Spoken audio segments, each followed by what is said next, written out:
Hey, welcome back. How's it going? Nordic Nomad here today with you at the park. One of my favorite places to be. Out in nature, out loving the world, doing whatever I do and exploring and stuff. Speaking of exploring, I actually had a kind of a topic that I was kind of curious about that I came across online when I was reading and was curious to see if there was any feedback for this. So, 5 things that I've done while on the road that I wish I didn't as a mistake, and things that I kind of wish that I could take back. And number one, in my opinion, is very important but is often overlooked. When you're traveling and you're going across country, your whole goal is to obviously get from point A to point B, but nobody ever really talks about that distance between that time, right? And there's a lot of things that people miss when they're traveling and they're not paying attention to anything other than the highway. When I was going back and forth from Florida to Michigan, I only did 75, or the highway I-75, and I never really strayed from that except for gas and food, and I never slept because I went all the way through, which is another mistake that I'll talk about later. But my recommendation to you, if you're going to travel long distance and you're not in a rush and it's not an emergency kind of thing, don't be afraid to take time to stop somewhere, take some back roads, maybe even stay off the highway for a couple hours just so you can see some extra stuff. And number two, which it kind of leads up from number one, I talked about it a little bit, driving too long, in the sense of I went from Tampa, Florida to Michigan in like 15, 16 hours.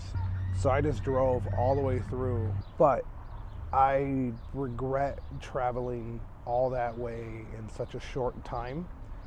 It kind of goes into the whole stay off the highway kind of thing occasionally. I didn't get to see much because I left at noon, and by the time I was through Georgia, it was already dark. So because I drove all that way on the highway straight through, I was incredibly exhausted. I did not have a good time. It was overall stressful, and I regret doing it in that manner because I missed a lot of things that I could have really taken advantage of because I was in the space that I was in. Instead, I didn't. I just went straight through. So with that in mind, take time to slow down, maybe drive a little less. Instead of driving 10 hours, drive 8 hours. Stop somewhere, get some food, explore the city that you're at. And you'd be surprised how many small little towns have a lot of little cute stuff that's just you wouldn't expect or you wouldn't see anywhere else. And number three, now imagine this, right? You're driving down the highway, you're in the middle of nowhere, you have no idea where you really are. Google says, to keep going for X amount of miles, that's fine, right? So you're driving, nobody's on the highway, and then you pass a sign, you completely forget, you didn't see what the sign was said because you've got that highway hypnosis going on, right? Well, that sign was probably a construction sign saying something about a detour or your exit being closed, and you didn't pay attention to it. Now you're coming up on your exit and you missed it because you didn't realize it was closed. And now, if you're like me, where I drove 21 miles out of my way in Pennsylvania, then you'll take time to really show signs. So that's my number 3 tip. And that brings me to number 4. Don't make your vehicle look so, touristy, I guess.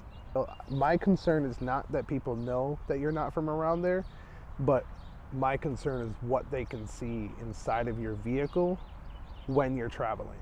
For example, if you're parked and your windows aren't tinted or covered, it's pretty easy for a thief to just kind of see that there's something of value in there for them to just take. So, keeping that in mind, my recommendation, which has always been my go-to, is a tinted window, at least in the back, from the back seats. And most states have no problem with the back 3 windows of your vehicle being tinted.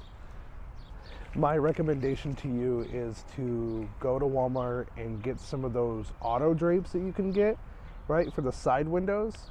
And they basically like suction cup to the window itself, right? And then it drapes down, and then you're good to go. And they're blacked out perfectly, and you don't have to worry about it. And for the back window, What I did when I didn't have tints on my previous car, I took one of those visors basically that they for the front window, the sun deflectors, and just put one in the back. Same concept, same setup, and they work just as good. And it blacks out everything. And now, if you have to sleep in your car, you're covered and you're protected. No one's going to view you in there. No one's going to see you, and you have your privacy. And number 5, which is probably my personal biggest culprit that I've ever dealt with. And that is nickel and diming yourself with tiny little expenses you didn't plan for. Now, what I mean by that is I like to budget my trips out. At least I try to anyways. It doesn't always work that way. Things happen, I understand.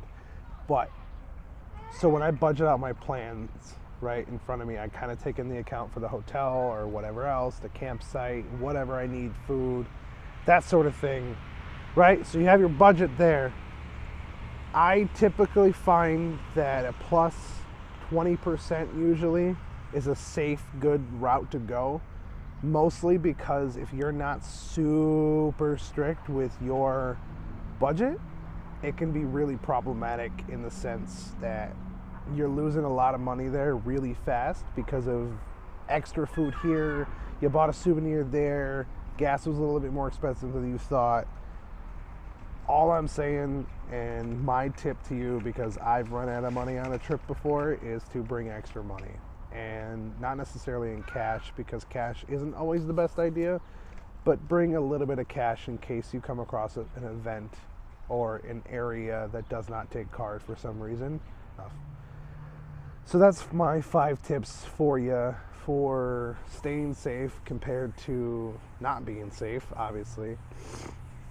It's today's daily vlog, so I appreciate you stopping by and checking out the video, and thanks so much for the support. Appreciate it, guys.